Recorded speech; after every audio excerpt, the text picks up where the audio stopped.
Olá pessoal, tudo bem?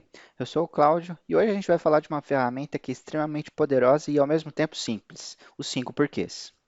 Então, para começar a conversar com vocês, eu vou definir o que é os 5 porquês, caso você nunca tenha ouvido falar antes. Os 5 porquês é uma ferramenta que surgiu no sistema Toyota de produção, ali por volta da década de 30, e que consiste aí, o objetivo principal então dos 5 porquês é avaliar a relação de causa e efeito, né? Então, o objetivo principal mesmo dos 5 porquês ali é encontrar a causa, né? Para uma determinada falha, por exemplo, e não um culpado para aquilo, né? Então a gente está diferenciando o processo de pessoas. É importante então a gente também conversar aqui e definir exatamente o que é efeito e o que é a causa. O efeito é consequência de uma ação. A causa é a ação que explica, que pode explicar aquele efeito, por exemplo. Eu gostaria de falar também que nem sempre a gente tem uma causa, uma relação de causa e efeito para um determinado problema. Quando isso acontece, a gente fala que um evento é aleatório, tá? É, e como que você pode utilizar os 5 porquês, né? Se você acha que os 5 porquês só se aplica à indústria, a sistema de produção, né? Você está enganado. Eu vou te falar aqui alguns exemplos das aplicações que você pode dar para essa ferramenta. Então, evitar a ocorrência de acidentes, quando você analisa aí a causa, você identifica a causa raiz de um determinado quase acidente, de um incidente, você evita que um acidente possa acontecer. Tá? Aumentar então a segurança de máquinas e inclusive a performance da máquina, né? Então, se você sabe a causa raiz de um problema que está dirimindo aí a produtividade de uma máquina, você consegue com 5 porquês identificar esse problema, mitigar consequentemente aumentar a produtividade da máquina. Segurança e melhoria de processos e aí é que está desenvolvimento pessoal. Perguntando 5 vezes a causa de um problema, você consegue aí aplicar no seu dia a dia para melhorar ações do seu cotidiano e ter aí, inclusive, um desenvolvimento pessoal. A gente vai ver um exemplo prático de como que os 5 porquês pode ser aplicado no seu dia a dia. Tá? E uma das desvantagens aqui, algumas das desvantagens de utilizar essa ferramenta é que por ela ser uma ferramenta extremamente simples, muitas vezes você não consegue achar todas as causas, né? Você não acha todas as causas para um determinado problema. O que eu quero dizer? Às vezes um problema ele é complexo demais e você acha apenas uma causa raiz, quando na verdade ele tem outras causas raízes, tá? Então é interessante aqui que você, para mitigar esse problema, você utilize outras ferramentas, combine outras ferramentas com 5 porquês, como por exemplo o diagrama de espinha de peixe ou Ishikawa. Outra desvantagem é confundir o efeito com causa e vice-versa, né? Então muitas vezes isso pode acontecer e isso tira um pouquinho da qualidade da ferramenta, né? Por ser bastante simples, isso pode acontecer. Tá? Mas aqui eu vou te apresentar um passo a passo de como você implementa isso e mitiga um pouco daqueles problemas que podem acontecer utilizando essa ferramenta que é extremamente poderosa. Então, o passo 1, passo 0, na verdade, é entender o cenário do problema. Então, é reunir dados, reunir informações ali, entender o problema e muitas vezes você tem que ir lá no chão de fábrica, né, no Gemba, que é o lugar onde acontece, onde o problema acontece, onde o problema aconteceu, para entender quais são ali as possíveis causas daquele problema já de antemão. Tá? Depois que você viu ali, entendeu o problema, reuniu até algumas informações, alguns dados iniciais, é interessante que você passe então para o primeiro passo aqui, que é reunir conhecimento. E nesse caso você vai focar em reunir mais dados e inclusive chamar pessoas que são especialistas naquele processo, por exemplo, num processo fabril, aconteceu um problema, é interessante que você chame aquelas pessoas para um brainstorming, né, para aplicar a ferramenta de uma melhor forma, né? Porque aquelas pessoas são as pessoas que estão ali no dia a dia e conhecem como ninguém o processo ali que envolve o problema, tá bom? Inclusive, você pode utilizar outras ferramentas para isso também, como o brainstorming, né? Então, os 5 porquês é o segundo passo, é onde você começa a perguntar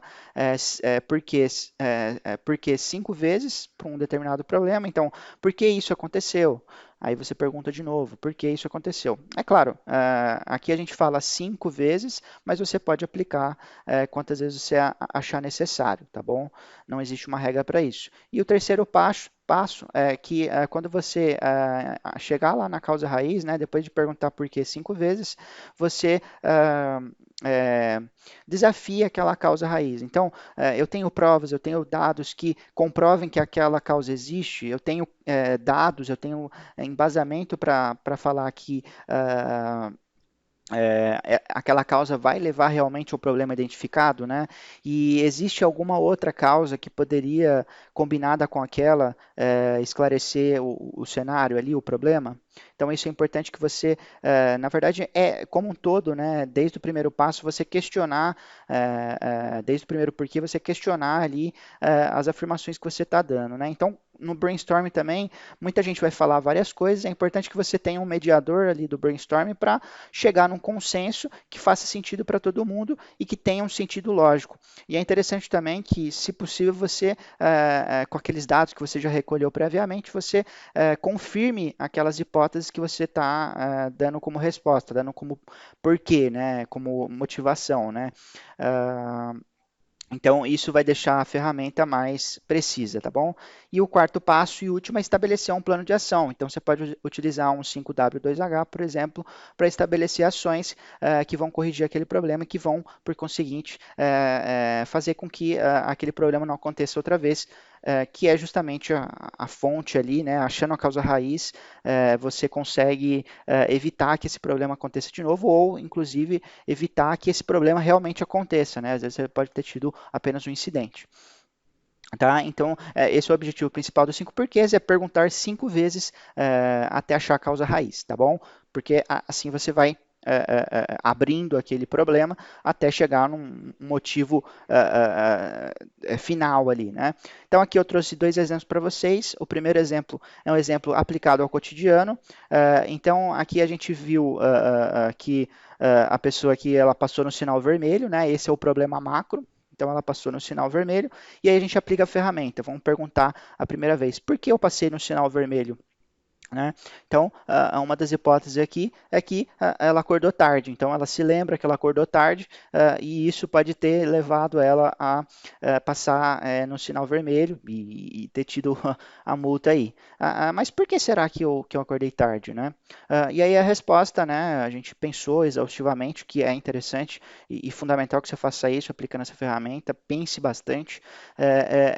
A segunda causa é porque eu acordei tarde. Então, eu passei no sinal vermelho porque eu estava atrasado por trabalho e porque eu acordei tarde, né? Então, por que eu acordei tarde? É o terceiro porquê aí. Porque o alarme ele estava quebrado, né? E, de novo, né? Por que será que o alarme estava quebrado? Porque eu não chequei ele, não tinha checado previamente se ele estava funcionando, né? E por que eu não chequei se ele estava funcionando ou não? Porque eu fui dormir tarde, né? Porque eu esqueci de checá-lo na última noite, né? Então a causa raiz, olha só que legal, a causa raiz de eu ter passado no sinal vermelho era porque eu esqueci de checar se o alarme estava funcionando. Olha só. E aí, o último exemplo prático aqui para a gente finalizar é um exemplo mais fabril, né, que vem do livro do Sistema Toyota de Produção, que é bem interessante, eu recomendo que vocês façam a leitura, de onde eu tirei esse exemplo, né? Então, aqui é um contexto em que a máquina parou, né? Uma das máquinas aí parou, eles queriam saber por que aquilo tinha acontecido, né? Então, eles perguntaram, por que a máquina parou? Você vê, inclusive, que tem que ter ali, utilizando essa ferramenta, uma conexão, né? Entre um porquê e a resposta, e o porquê que vem depois está conectado com aquela resposta anterior, né? Então, vamos lá, por que a máquina parou, né? Porque houve uma sobrecarga e o fusível queimou. Então eles coletaram dados, chamaram o pessoal, conversaram e chegaram nessa conclusão, né? Houve uma sobrecarga e o fusível queimou. Isso levou à parada da máquina. Mas por que o fusível queimou, né? Porque o mancal, né? Por que houve essa sobrecarga e o fusível queimou, né? Porque o mancal não estava suficientemente lubrificado, né? E por que ele não estava lubrificado, então, né? Porque a bomba de lubrificação não estava bombeando suficientemente. Por que será que a bomba, então, não estava bombeando suficientemente? Porque o eixo da bomba estava gasto e vibrando, a bomba estava tendo problema. Mas por que que ele estava gasto e vibrando? Porque não havia uma tela acoplada à entrada entrava a limalha, tá? Então eles chegaram, olha só, a máquina parou, na verdade, porque não havia uma tela acoplada e entrava limalha, né, de ferro ali, e isso provocou a parada da máquina, né? Então você vê que um problema macro ele tinha uma causa raiz ali. Então é isso, gente. A ideia de hoje era apresentar essa ferramenta para vocês, os 5 porquês. Não se esqueçam sempre de que vocês estão estabelecendo a hipótese lá para a pergunta, né, para a resposta, né, que você está dando. Colete dados, valide aquilo, porque é fundamental para que a ferramenta ela seja bem aplicada e realmente chegue aí numa causa raiz válida, tá bom? Vocês podem me encontrar no LinkedIn, e se você, na Udemy também, eu tenho um canal na Udemy, onde vocês podem encontrar outros cursos. E se você ainda não é inscrito aqui no Educa Prática, se inscreva, ative as notificações e principalmente compartilhe com seus amigos. Valeu!